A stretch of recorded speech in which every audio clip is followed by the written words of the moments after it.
Hello, everybody, and welcome to the next episode of the live streaming of Pain Pause Live. I'm Gideon. I'm hosting the whole thing here, and I'm the founder of Pain Pause Live. I'm a psychologist, psychotherapist, if you don't know me by now, and I'm a pain patient myself. I've been treating pain patients for 29 years by now. That's a whole lot of time. I hope I'm not totally false, but it's something around that. And so I put all my knowledge into this. And what is always very exciting for me is to present all this knowledge to you. And actually, I started the whole channel for Pain Pause Live to give some pain education to my patients. And that's why I'm here. Yeah. And this I decided to do in a live stream. And if you want to engage, you can do this by putting comments in there. You can, when you can relate, give it a thumbs up. I'm happy to engage in some way with you. Very well. So let's go. We have the title, What Pain Actually Is, More Than Most People Know. And this is something very peculiar because we all think we know what pain is, because everybody of us experience pain, and some of us experience a lot of pain again and again and again, and this we call chronic pain. Chronic pain is actually pain that persists over a period of 3 months. It might be a recurring pain or a constant pain that you suffer from, or maybe you know someone who suffers from chronic pain. It might be a mild chronic pain, and that's okay. Most people get along with this very well. And it might be very bad chronic pain that really hurts and takes you out of life and doesn't let you take part in anything that's fun that you did before. It's in the last life, I said it's like an octopus, with a lot of arms that goes into different parts of your life and makes it really hard for you to go there. And most people start to struggle and to fight the pain really hard. And it's important, really important, to know your way around, to know a little bit about what's happening to you. It's like I always compare it. Um, I'm really not good when it comes to cars, how they function. Something in the motor of my car doesn't work. I wouldn't know what to do at all. So you could give me some screwdrivers, a hammer, or whatever, and say, well, go, Gideon. And basically, I could take the whole thing apart, but wouldn't find any failure in there. So I'm very happy that there are people who know their way around. Now, the sad thing is that pain is something so individual that we, as pain patients, have to know our own way around. And we have to know what's happening inside of us so we can set the starting point for a journey through and maybe even out of pain. And this would be, of course, the ideal. And for some people, that's reality. For others, not. It always depends on where this pain comes from. Today, I want to talk about what pain actually is. And pain is an alarm system. And it's deeply rooted in us. It's deeply built in us, and especially in parts of our brains. There are a lot of parts that work together in our brains that have to do with threat detection. So everybody who experienced acute pain knows, oh, that's a good thing. If I break my bone, if I bend my knee in the wrong direction, something like that, you know, it's good that there's some signal that my body says, oh, stop, something's wrong here. So my brain discovered a threat happening in my body and tells me this by signaling pain. And actually, what happens is that this alarm system that's in the brain gets more and more sensitive over time. And this is what's happening at the phase of chronification of pain. And I always compare it to meerkats. You know meerkats? You know, these little fuzzy fellows. Here, I got one here. You know, I always use it in my courses. And this is a really good one. My secretary, by the way, calls it Günther. You know, if you haven't heard it before, it sounds a little bit strange when I speak English, and that's the accent. I'm German. I come from Germany, and Günther is a pretty typical German name. Well, she calls it Günther, and I called it Gideon. So I like it more for Gideon. It's not Günther. Okay, it's Gideon. So the meerkats in the brain, and that's something. That's a picture, a metaphor for the alarm system. You know how they stand up and they scan the surroundings if there's anything that might be a threat, that might be dangerous to them. You know, while the others play or eat or something like this, some always are on the watch out. And the same's happening in the brain when we speak about chronic pain.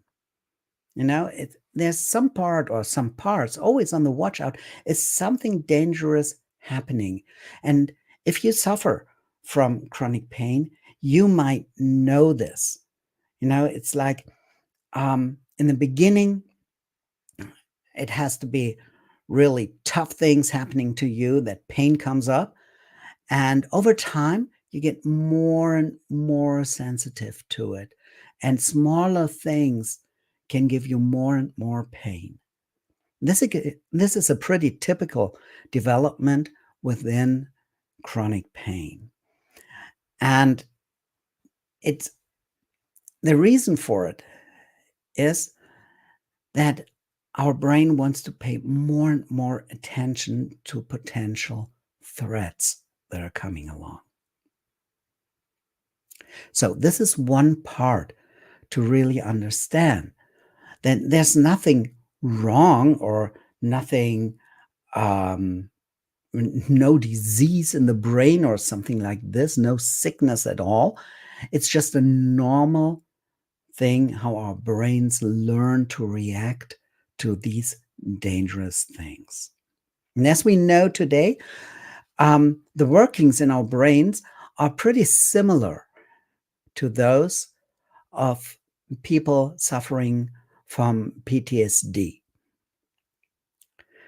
Our brains do a lot of the same stuff, no matter if you have chronic pain or PTSD. And some people have a combination of both. So their alarm system, this is not just one meerkat, it's like a whole bunch of them paying attention all the time, reacting all the time to what is potentially dangerous. So much for the working of the brain for today. I want to introduce you to something that's pretty new, just a couple of years old. It's a definition of pain by the International Association for the Study of Pain, the IASP. And this is the go-to place when you talk about scientific research on pain, on chronic pain. These are the specialists worldwide, over the whole world they work and form this association. And they got out a very interesting definition of pain. Pain, an unpleasant sensory and emotional experience associated with or resembling that associated with actual or potential tissue damage. Now, this sounds complicated, doesn't it? We take a moment to take this apart.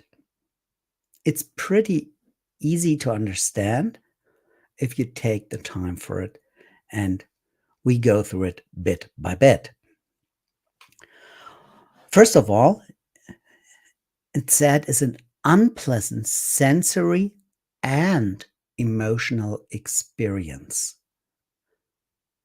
That means it's not only what I sense in my body, like the stabbing, the tearing, but automatically emotions go along with it.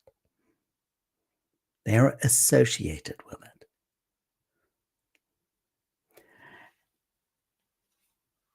Associated with, and we now go to the end, actual or potential tissue damage. What does that mean?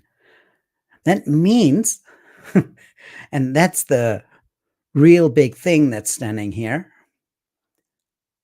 there might be something wrong in the body where it hurts, but it doesn't have to be. It's potential tissue damage.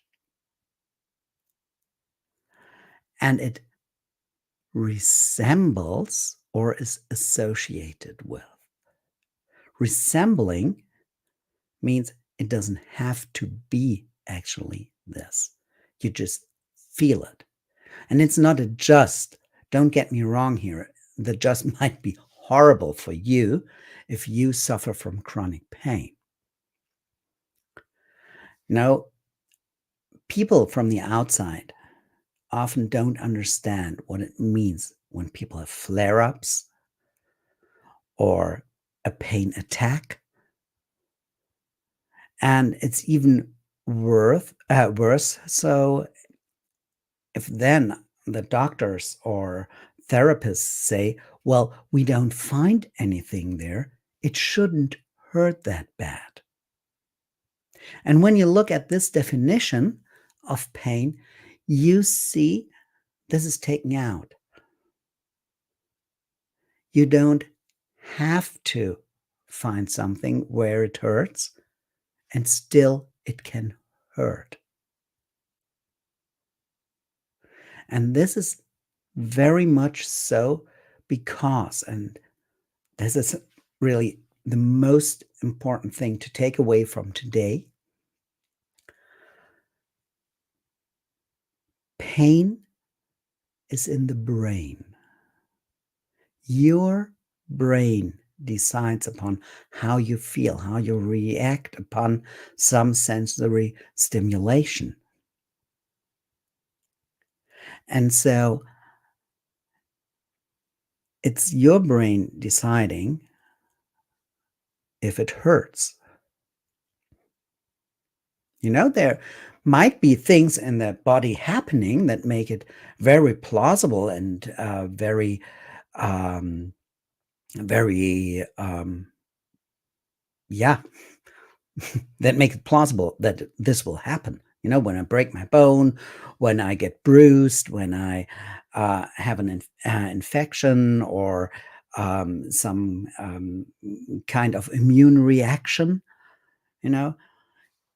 then, of course, my brain will say, hey, something's wrong there. Look at it. But it doesn't have to be there to experience pain. And the pain is very much real. There is no such thing as pain in your thoughts or pain is a hallucination or something like this. In very rare cases of psychosis, this might happen, but this is very rare. Normally, if you feel pain, you have pain. And this is within this definition of pain. And the interesting thing is now you know this definition, you probably know more than a lot of doctors that treat you or therapists you go to. Because most people, and that's a sad truth, except for specialized pain centers or pain doctors, they normally don't know this definition. Okay, so pain is an unpleasant sensory and emotional experience associated with or resembling that associated with actual or potential tissue damage. So there might be tissue damage in your body, but there doesn't have to be tissue damage, and you can still feel pain because it's your brain deciding over what to feel, your alarm system. Okay, so much for the things I wanted to tell you today. Tomorrow, we'll dive a little bit deeper into this topic. And I'll be happy if you just leave me some comments below, just telling me, what do you think about it? What is your experience with these things? Okay, and I see you tomorrow. Till then, bye bye.